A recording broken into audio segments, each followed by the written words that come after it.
want to tell you about a trick of shaitan. When you go late to work, and your boss is angry at you because you're late, and lots of people work at your office, you know what you do? You avoid eye contact and sneak into your cubicle. You don't want to sit, you don't want to face him.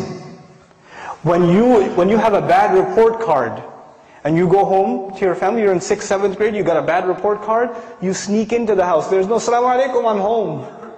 You sneak in and you kind of go and you pass out, you go to sleep. Right? What happened in school? Nothing. When you disappoint someone, you avoid contact with them. You avoid, it's natural. In this case, when we do something shameless, when we wrong ourselves, who have we disappointed? Allah Azza wa Jal. We've disappointed Allah. So naturally, shaitan takes advantage of this. He comes to you and me and he says, you're going to go pray now, you hypocrite? You do this shameless thing, you do this and that, and now you want to go attend a class? Now you want to go do, ibadah? You should be, you're such a two-faced person. So this person says to themselves, yeah, I shouldn't go pray because I'm two-faced. Shaitan takes advantage. He distances you from Allah. And we're embarrassed to go before Allah Azza wa Jal. But the true muttaq, he does something wrong. He does something wrong. And immediately what does he do? He remembers Allah. Dhakarullah. There's not even fa, no thumma, nothing. Dhakarullah, immediately. فَاسْتَغْفَرُوا لِذُنُوبِهِمْ. Then they asked Allah to forgive for their sins. And the word for sins here, dhunub, comes from dhanab actually, a tail. That which you're not proud of. That which humiliates you. Something you did that you're not proud of. And they ask Allah to forgive those embarrassing things that they did. وَمَنْ يَغْفِرُ الذُّنُوبَ إِلَّا اللَّهِ. Who's going to forgive sins if not Allah? Who are you going to go to? Where else you got to go? Who knows the things that you and I have done wrong except ourselves and Allah? There's a lot of things in our closet that Allah has not exposed.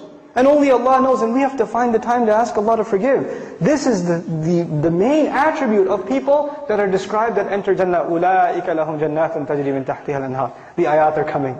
The sandwich between mentions of Jannah. And the last thing I share with you about this final passage, one time I was with my family, and we were at a mall, and this other mom, her child, she was yelling at her child. This mother was yelling at her child, and the kid's crying his head off. And she even gave him a little, But you know where the child went? After he even got hit and yelled at? He's still holding on to the mother. He's not letting go. Everywhere else around, there are these ugly, gigantic strangers. He doesn't want to deal with them. Even if she's angry, even if she's disappointed, even if she's upset, his whole world, his whole shelter, his whole protection, where is he going to go except? His mother. And it made me think, subhanallah, when you and I sin, when you and I disobey Allah, where are we going to go? Where else is there to go? Who do we turn to? We don't have anywhere else to turn.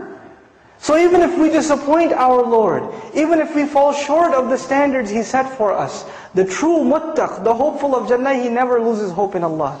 لا تقنطوا من رحمة الله. Don't lose hope in the mercy of Allah.